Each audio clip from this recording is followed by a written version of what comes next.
sir. Very much audible. Yes, sir. I am Dr. Venkatesh Madan Kumar, currently working as a nodal officer for NHM, and we have both the national mental health program as well as our district mental health programs.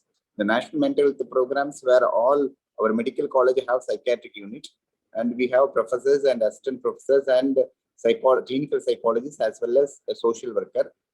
Predominantly, this is an program run by the National Mental Health Program. Under DMHP, District Mental Health Programs, way 1996, we started from a Tiruchi district. First, initially, we started in Tiruchi districts. Now, currently, we extended the district mental health programs in every district. Initially, district mental health programs.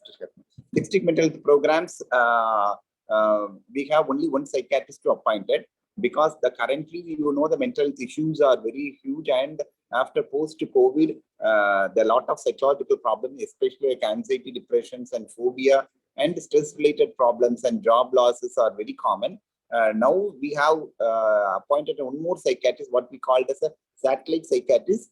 So now we have minimum 2 psychiatrists in every district under the district mental health programs. In addition, we have psychology and social worker. The one psychiatrist is designated as a district psychiatrist who will look in charge of all taluk and non-taluk hospitals. He, in addition to working station, he go visit all the taluk and non-taluk GH according to their advanced 2 programs. The additional psychiatrist we called as satellite psychiatrist, or we called as a roaming psychiatrist. He can go visit to the block PSCs, and in addition to block PSC, he can visit the community center sometimes, and even schools and colleges, as well as in sub-jails in the districts. So this is the main divisions of the work pattern of the psychiatrists in the districts. And so now what is the more important in our district mental health program is we incorporated into the school programs. We coordinate with the school department, and we have trained all the schools, mainly students regarding 9th to 12th student. We select some teachers from the schools and we train them regarding the life skills management as well as the stress management skills. So the teachers who are called as trainees of trainers, TOT, they in turn train all teachers as well as the school students to handle the stresses, predominantly exams, after exams, and how to handle the careers. Everything we have to train through the teachers. And also we have a CM, we have our CM, Honorable CM, inaugurated a flagship program, what we call as RBSK schemes. Under the RBSK scheme, we have to also included not only the physical health, the mental health, also an important component of the RBSK system. So all the RBSK doctors were trained regarding the mental health issues, and now we develop a module for the teachers itself. So in the teachers module, we have addition of 20 mental health questionnaire to identify even there are the log systems is there. So even the teacher can identify the symptoms based on the click, and they have some regarding some psychological issues in the schools. So the teacher also can identify and refer to the RBSK doctor. The RBSK doctors in collaborate with the district mental health program or block PSC medical officer, identify the psychological problem like ADHD, mental retardations, learning difficulties, and suicide symptoms, depressions, and substance abuse. So in turn, they refer to the DMHP doctor. So this is the main programs of the DMHP doctors, because nowadays we know that psychological problems are started at the younger age of onset, and most of the time they continue. And now we have 2 addictions are there: substance abuse as well as the behavioral addiction. Substance abuse also very common because of the post-COVID, the cannabis and other things are more common. So create awareness among the school people and the teachers regarding these addictions as well as the internet addictions, because this is the more important nowadays. Most of the students are spend more time with the internet and cell phones, and sometimes even we don't know where the addiction started, because without cell phone we cannot learn sometimes. The COVID, during our COVID period, the cell phone was the more important platform to learning. So sometimes internet addiction is also very common nowadays. So we have developed a set of questionnaires to identify the teacher itself, identify the risk persons, and to refer to the DMHP teams. Yes. And one of our important program in DMHP is we called as ECRC. What we called as is emergency care and recovery centers. Because most of the times we divide the psychiatric problem into two things: major psychiatric problem and minor psychiatric problems. The minor psychiatric problems sometimes they present only to the physicians, predominantly depression and anxiety. They even themselves they not identify as depression and anxiety, so they go to the most of the times in the physician. But what happened to the major mental illness like schizophrenia, bipolar, most of the times they lack insight. So they not able to take the medicines for themselves, and sometimes the family members also not able to accept this is the disease per se. Most of the time they think here they is like a personality changes or adamancy likewise. So most of the times the person with major mental illness not take care by self as well as the family members. They sometimes wander in the roads. Not only from Tamil Nadu, most of the times in other state also, persons are left down in the streets. So what we call as the wandering mentally ill persons. So previously, what have the Mental Health Act to say that we get the reception order from the concerned judicial magistrate, and we admit in a Institute of Mental Health only. But after the new mental health care bill came, the judicial magistrate's reception order is not needed. CSR from the police, FIR is CSR from the police is enough, and we develop centers, what we call as emergency care recovery center in 10 districts with the government and 10 districts with the help of the NGOs. So persons who are wandering in the street with the help of the CSR as well as the NGO, they admit the wandering ill persons to the ECRC system, where there are psychiatrists, minimum 3 psychiatrists and 5 social workers are appointed, and they not only treat the person as well as they rehabilitate them and sometimes reunite with the family members. Even we have a lot of NGOs to help them, and even we reunite most of the people even in that state of the India. So this is the more important flagship program in ECRC. So this is the more important in Tamil Nadu. Yes. And we develop systems, even telecounseling. During COVID, these 104 systems are very helpful us. And we develop 2 type of telecounseling. One type is we call as incoming calls. Person who have psychological distress, they call the number and get advice from them. And if there is need further follow, they can either go to the DMHP psychiatrist or medical college psychiatrist, or sometimes the counselor itself follow a minimum period of 6 months. Another important program in our Tamil Nadu we called as TOY programs. TOY is one of the trauma, emergency, and accidents care. In addition, these TOY emergency, what we admit as suicide attempter also. So persons who are admitted suicide attempters, all persons who are para-suicide, they get consent from the emergency department person. So with the consent of the person, the consent form sent to the 104 telecounsel center, where there are trained counselor are there. We can follow them minimum period of 6 months. There are some protocol to be developed, and most of the studies say that one of the important risk factor for suicide is the previous suicide attempt.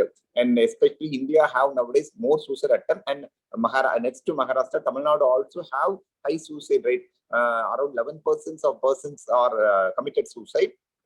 So we develop a system called as 104 follow-up system, where all suicide attempted after the consent from the individual, we follow minimum 6-month periods. And after 6 months, even some persons we have call on after 1.5 years also. This is more important for telecounseling service.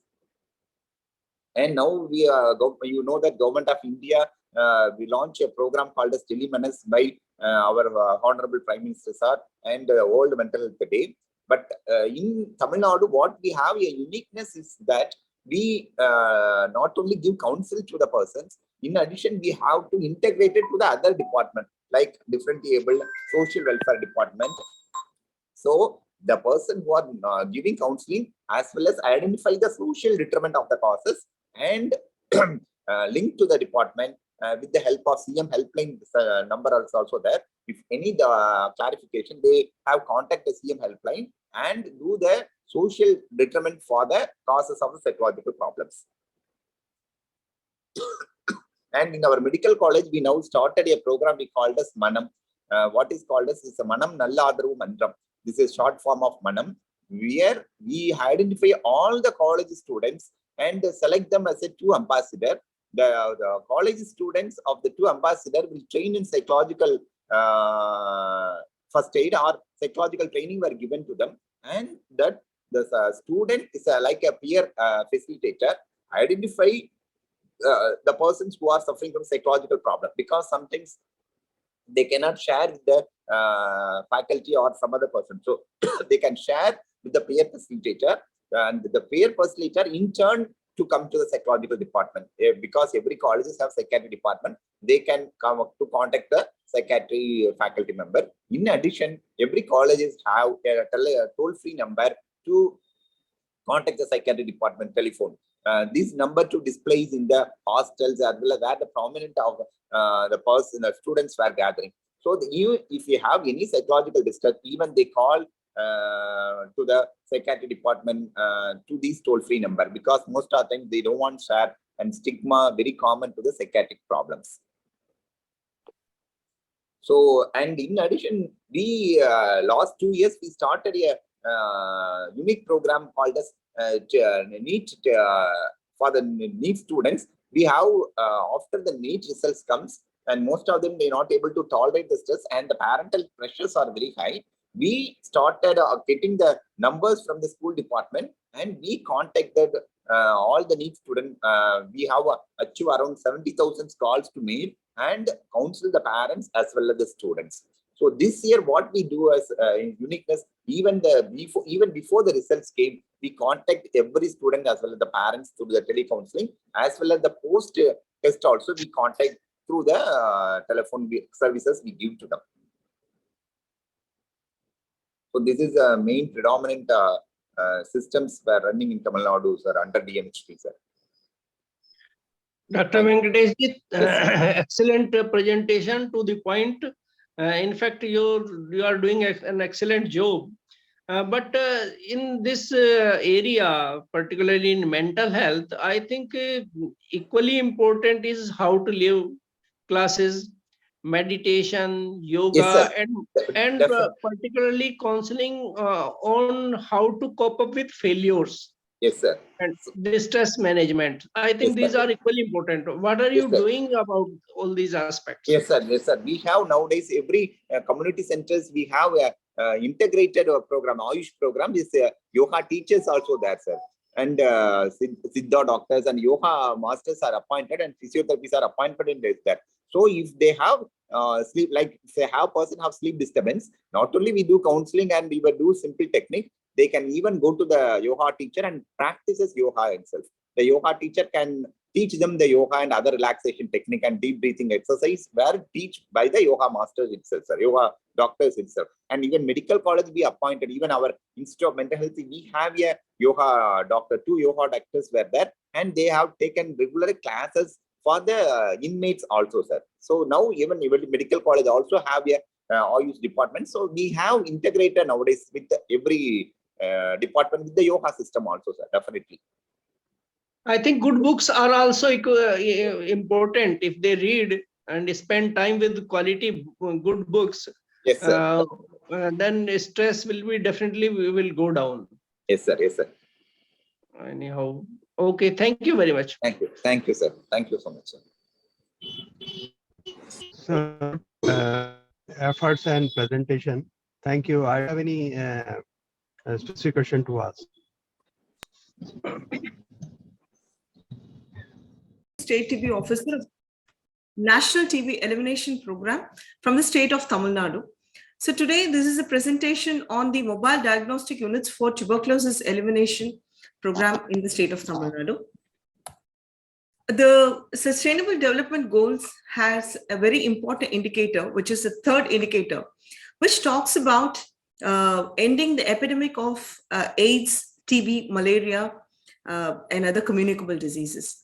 So in this line, the country also devised national strategic plan from the year 2017 to 2025, because we aim to eliminate TB by the year 2025, 5 years ahead of the entire world. So the World Health Organization remarks TB as a preventable and curable disease, but it remains a major public health problem due to lack of access to TB service, which remains undetected and untreated. So we aimed at addressing this particular problem where there is a lack of access to TB services. Also, the National Strategic Plan emphasized on 4 strategic pillars, which is build, detect, treat, and prevent. And the state of Tamil Nadu gave a clarion call in the year 2018 for a TB-free Tamil Nadu by 2025, in the same lines as the National Strategic Plan. The WHO says to catch up and reclaim the advantage against TB, countries must detect more cases and detect them early. So this is one of the major challenges in tuberculosis detection. As you all know, tuberculosis is a chronic infectious disease. Unlike COVID, which the replication is very fast and the symptoms and signs are very plain and easy to detect.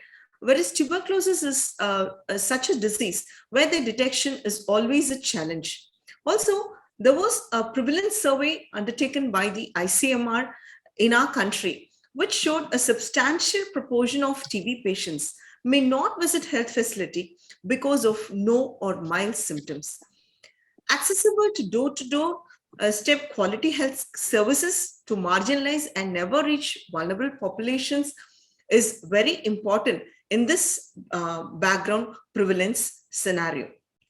So the country devised an active case finding approach where we minimize avoidable delays in diagnosis and also initiate treatment for those detected as tuberculosis. To reduce the risk of unfavorable treatment outcomes, early detection is very, very essential, and to avoid adverse social and economic consequences due to the disease itself.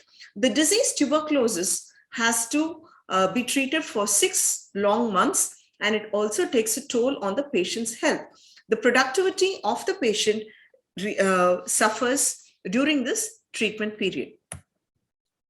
So what we decided in the state of Tamil Nadu, if you look back, the mobile diagnostic units are mobile vans, wherein we have digital X-rays inbuilt in the vans. The digital X-ray with the LED doors and a table for the patient with all the mini X-ray room exactly fitted inside this mobile diagnostic units. We also have a driver, a radiographer, and the paramedical staff attached to the particular TB unit, always accompanying this mobile diagnostic unit. So what are the strategies that we employed here? We have devised this as pre-camp activity, on-camp activity, and post-camp activity. ATP, that is Advanced Tour Program, based on the landscaping of the vulnerable population in the district is first devised. Community mobilization and awareness generation. This is done through the field level workers, that is accredited social health activists, the ANMs of that particular block, the TB champion. So TB champion are patients who have survived TB. They have survived and they showed that they've been cured, and they act as ambassadors at the community level.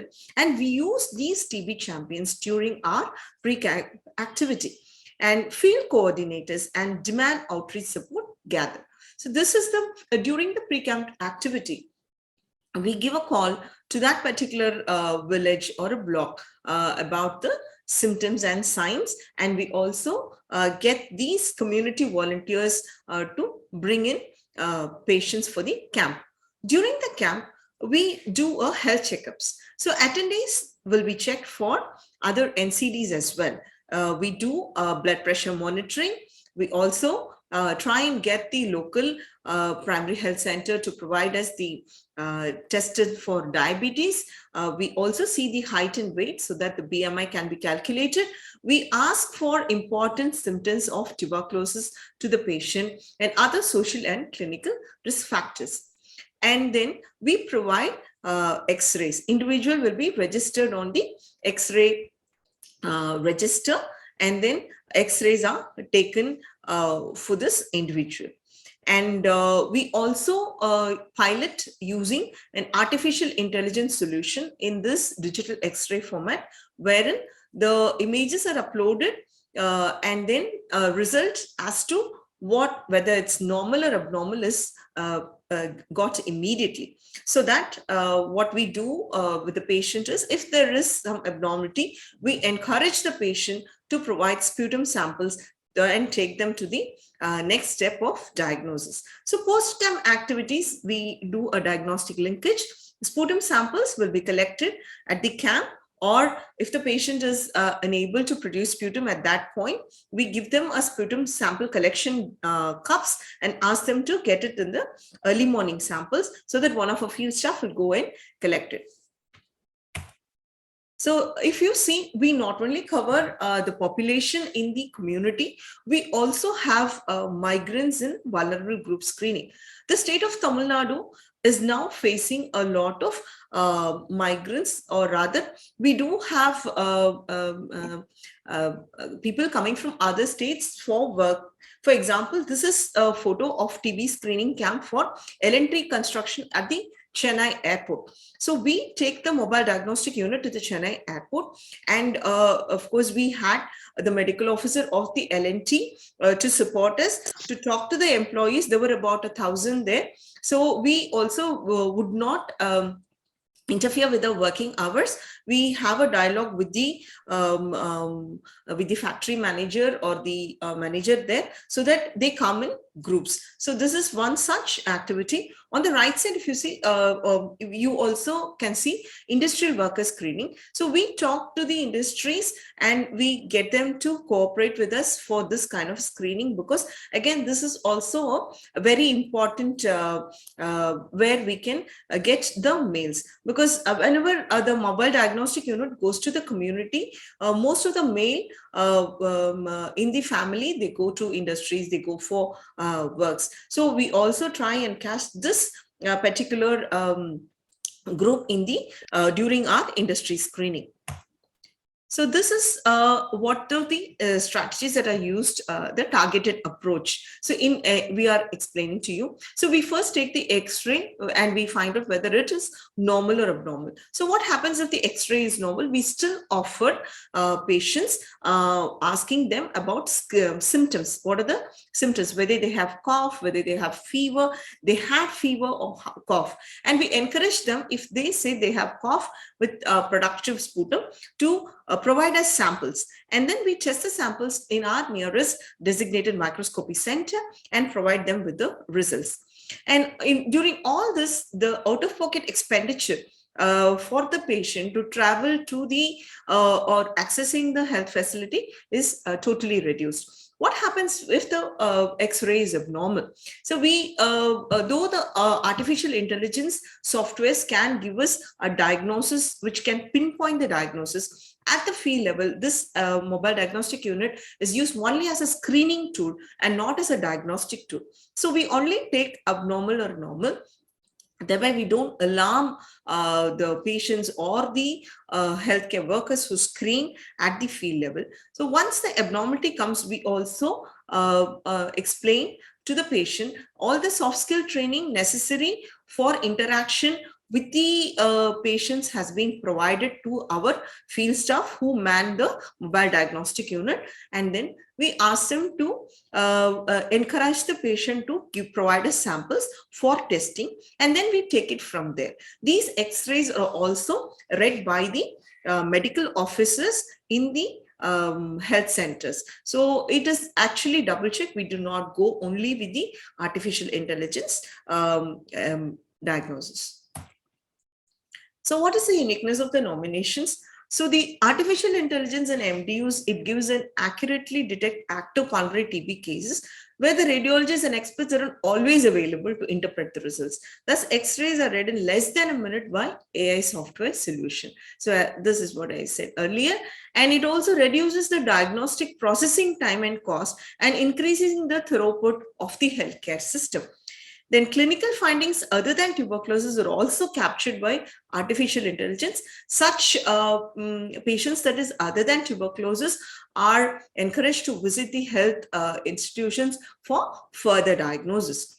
And in the absence of physician at the field level, the artificial intelligence solution helps to provide initial steps of the diagnosis. As I said, it is very important for screening.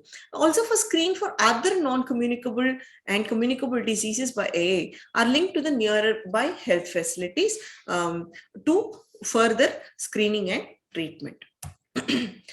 So far, the performance. So, as you all said, the Honorable Chief Minister of Tamil Nadu inaugurated 23 mobile diagnostic units for the state in the month of July. So, we do have a performance shown to you from the month of July to October. So, we had around 68,296 beneficiaries who were offered chest X-ray in the field using the mobile diagnostic units, and these the number of days it has operated is around 1,539. We identified 41,236 as presumptive TB among the chest X-ray beneficiaries. And we also found 6,000 abnormal chest X-rays in the MDU. This is in terms of like the medical offices themselves.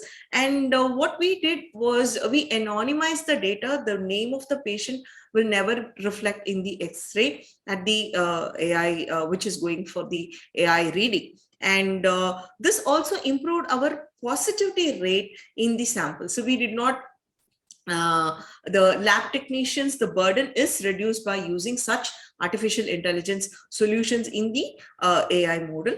And we, as I said earlier, we were able to capture higher male attendance so that we did not miss the male population in the community. So this whole activity yielded 500 new tuberculosis cases for us in the state.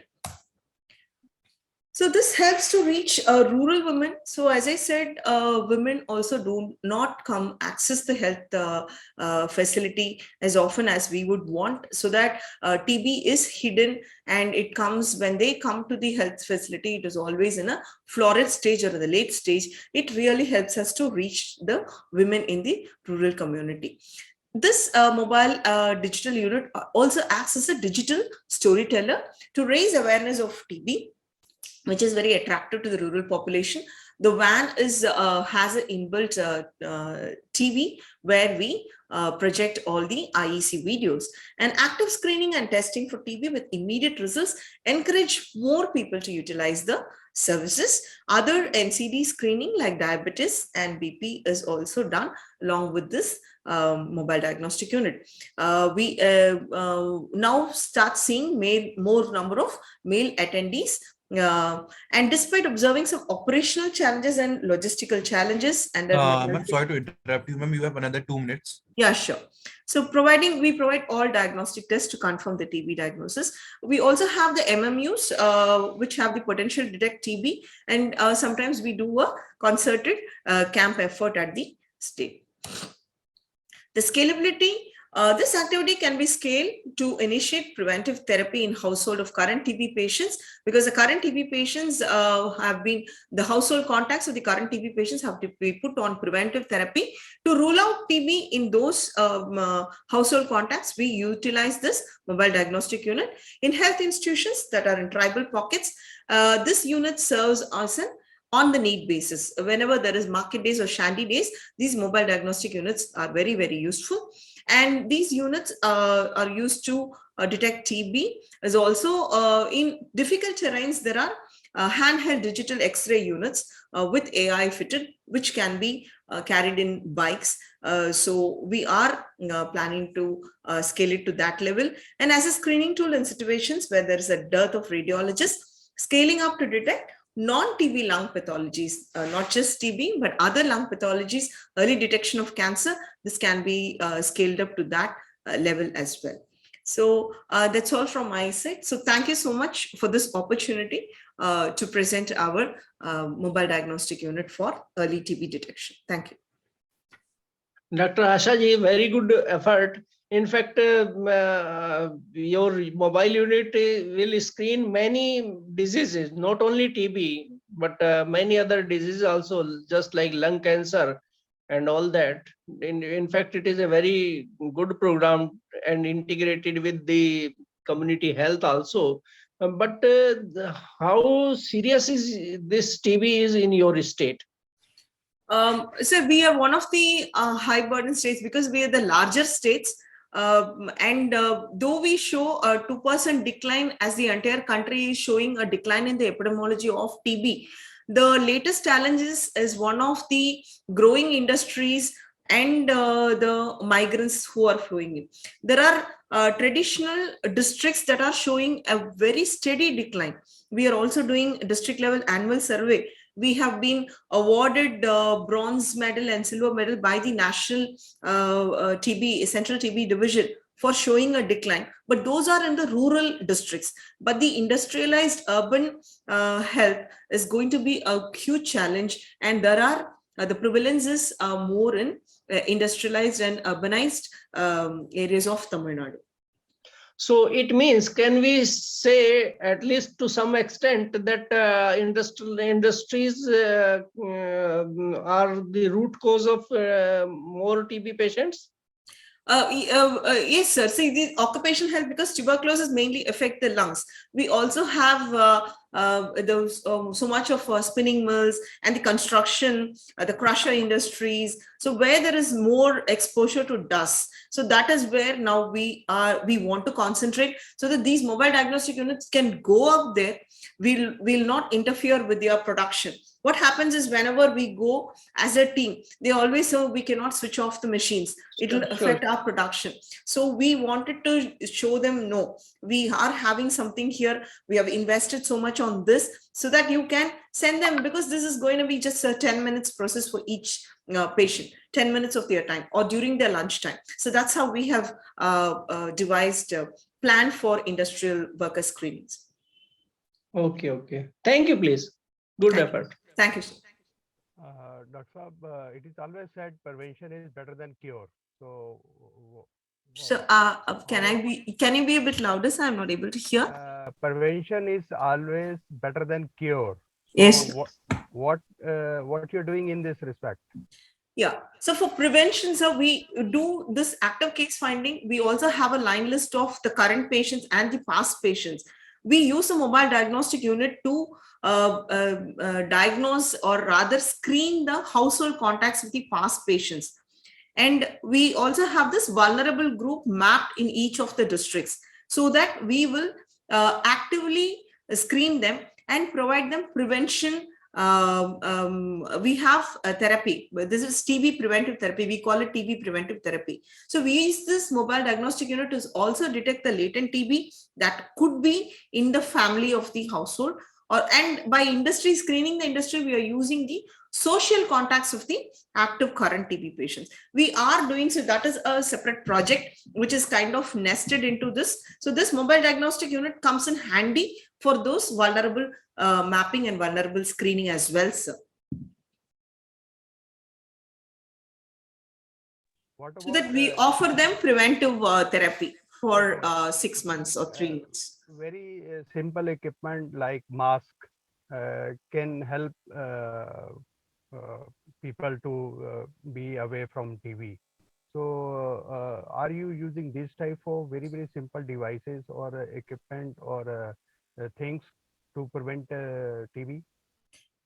Patients who are current patients are always encouraged to wear masks wherever we go, so or not just in the hospital, and also at the household. So because this is airborne infection, so we always tell the family during a family counseling to also have the patients to have be masked throughout the day in the working place as well as in the household. Okay, thank you very much. Good Thank you, afternoon. sir.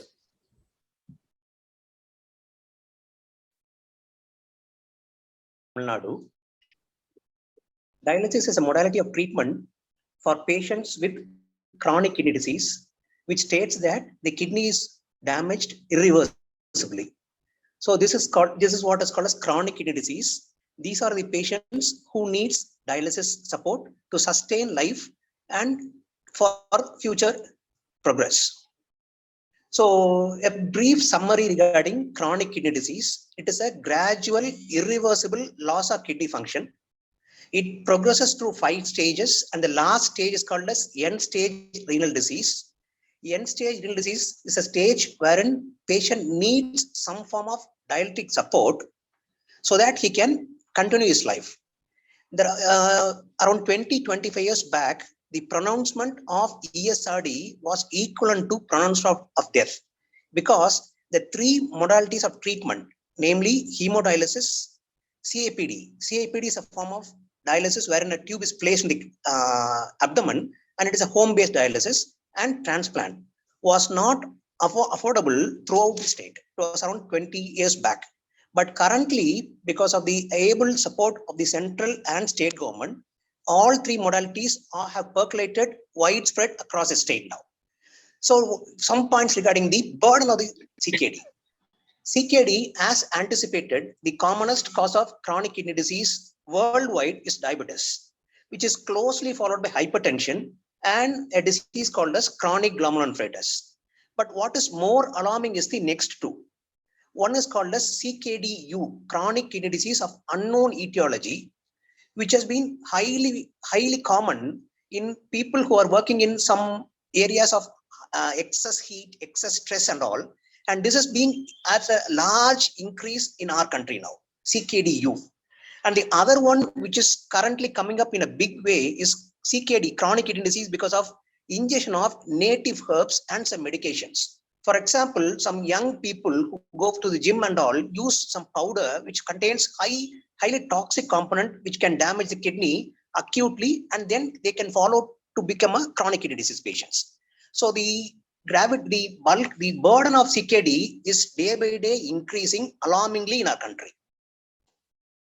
And what is the fact says, the global burden of disease states that CKD stands among 5th among the years of life lost due to disease. So the burden of CKD is around 5th in the entire disease gamut. The second is most alarming, the disease adjusted life years, that is, has increased from 1.8% to 3.1%. What does it say?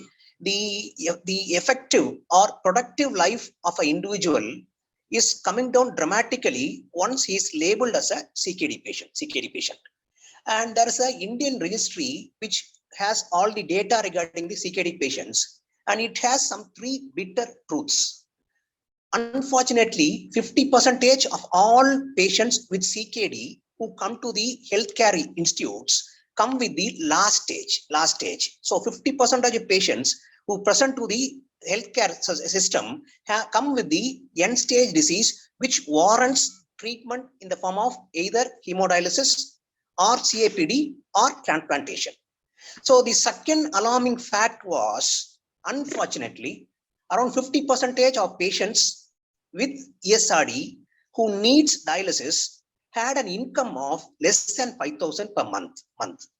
The third thing, which was even more thing, was, see, the patients who come with CKD, the age group is coming lower and lower.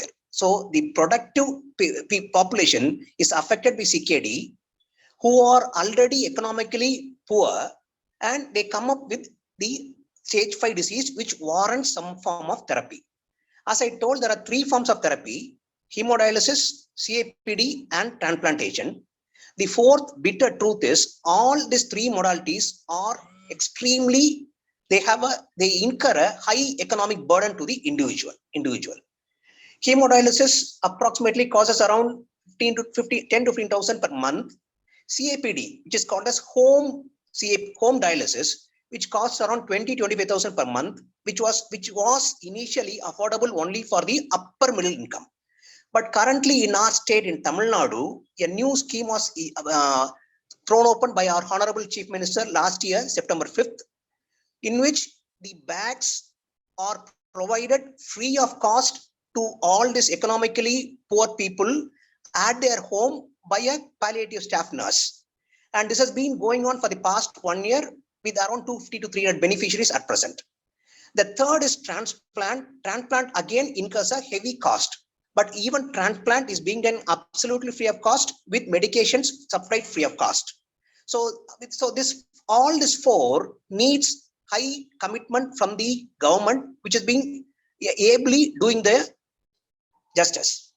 So now dialysis services in Tamil Nadu, as I told, hemodialysis in Tamil Nadu has 128 dialysis centers across the state with 2 centers of excellence, which has been established in government setup. And in this 128 hemodialysis centers, all patients who are enrolled in these dialysis centers are covered under CMCH scheme, and they are given hemodialysis absolutely free of cost. And the number of hemodialysis machines across the state in Tamil Nadu is approximately 1056, which are functional at present.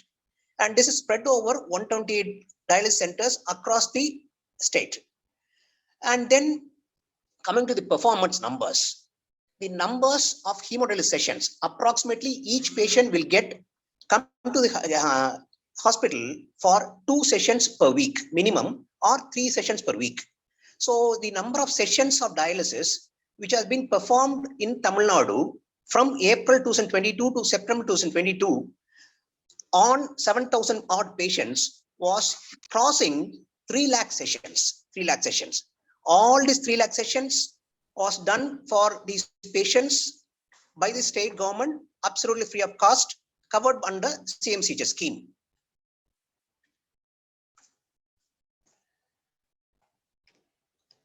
And now, how is this possible to cater a huge population and to perform this absolutely free of cost needs great commitment from the government. And this is taken care by our CMCHS, which is under the able leadership of our PD madam. And recently, among the CMCHS PMGA scheme, Tamil Nadu was ranked number 1 in the state. So because of this, we are able to sustain this hemodialysis free of cost across the state for thousands of people. The second one, which supplies the consumables, is our TNMSC. They supply all the consumables which are required for hemodialysis program. And this is effectively channelized by DME. DME side, we have got approximately 36 government medical colleges where they have got all hemodialysis units are there. And it is, in most of them, it is managed by nephrologist, or it is run by a physician who is completely trained in hemodialysis. So apart from these 38 medical colleges where there is an established hemodialysis unit, then there is one more directorate which takes care of the medical and rural health services. This is in the taluk headquarters levels. So we have percolated down to the taluk headquarters levels. So most of the taluk headquarters levels in our state has a hemodialysis unit, which is manned by a physician who is trained in nephrology. And so that is, this is how we are able to sustain the hemodialysis units across the state in over 128 centers. In this 128 centers, the most important point is many states might have more centers, but this is our center our state has a unique identity in that out of this 128 centers, all 119 centers are absolutely in-house. That is, it is done only by the government. Only 7 centers come under PPP, that's private public partnership. And then how this has been sustained. So the intervention has been progressively going through. We started somewhere in 2016 where the peripheral satellite, we call them satellite units. Satellite units are units where it is run by physicians trained in nephrology and by trained staffs. So this is by implementation of dialysis units we started with 112 units initially. This was absolutely supported by NHM. So we started with 112 units, which progressively improved. It became 228 units, and each year approximately 100 units were added. And this is how we were able to come to 1050 units now currently. Our machines are there. And once the number of machines were increased, naturally the sessions were increased and the gamut of population who were brought under this was widened. This is how we were able to achieve a hemodialization of approximately 3 lakhs in a span of 4 months. And to top it up, we have 2 centers of excellence for renal diseases.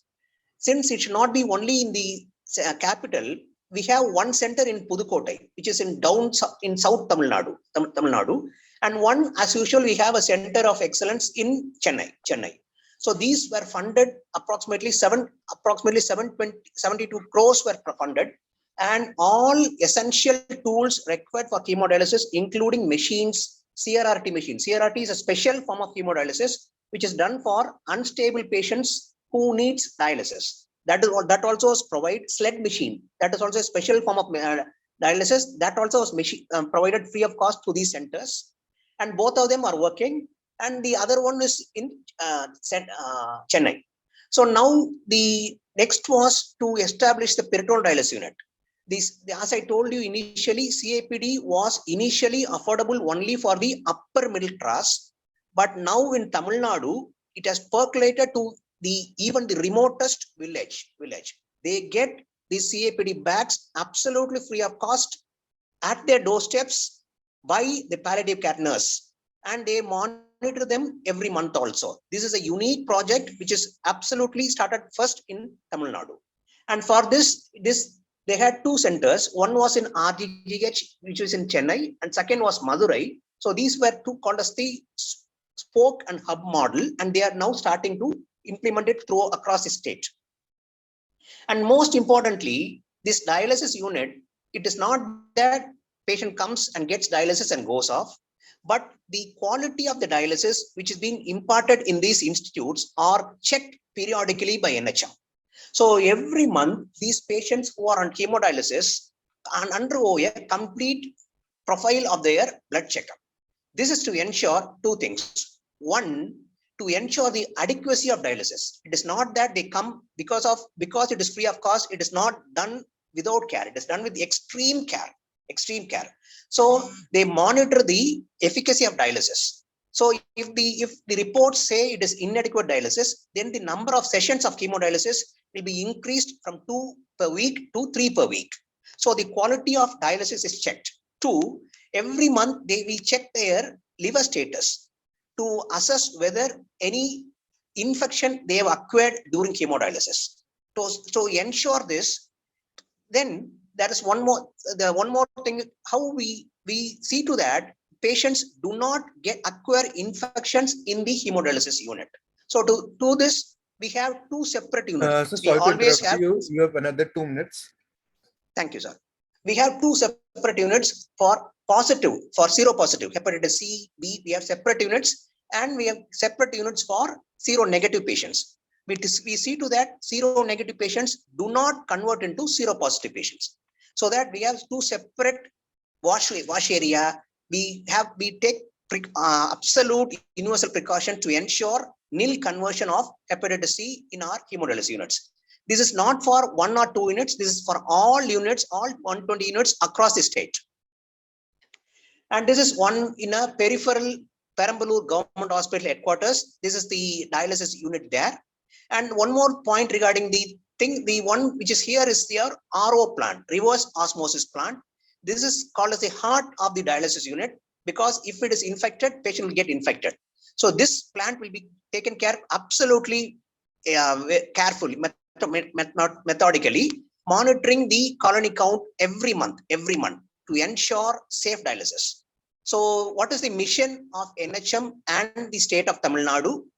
To reach everyone with CKD, wherever they are, to reach them and not to lose anyone because of ESRD.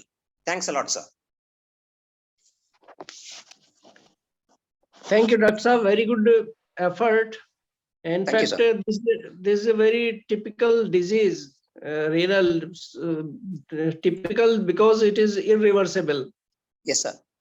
and patients undergo various cycles and sessions of dialysis, Yes, sir. knowing fully well that it is the only and last solution. But is there a way that after dialysis they go Yes, sir. back to some regular treatment so that their kidney can function a little bit longer? Sir, if it is end stage renal disease, medically there's no way of reversibility, sir. So once we start on hemodialysis, it is lifelong hemodialysis or till they get a renal transplant, sir. Renal transplant. But is the transplant successful? Sometimes. Yes, sir. Yes, sir. There are two forms of renal transplant. One is a live donor, one is a deceased donor. Deceased donor is a patient who has a brain death, sir. On in accidents, when they have a brain death, they are declared as a deceased donor, and we harvest organs from them and we transplant. Tamil Nadu has, for the past 6 years, consecutively #1 in deceased donor transplant across the country, sir. And they have a success rate. Live transplant, renal transplant success rate for 1 year is approximately 95%, sir. And deceased donor, it is somewhere around 85 to 90%, sir. Okay. Thank you, Dr. Sir, for your good efforts. Thank you, sir. Thank you, sir. Thank you. Thank you, sir. Yes, it is a great service to humanity. Thank you, sir. Thank you, sir.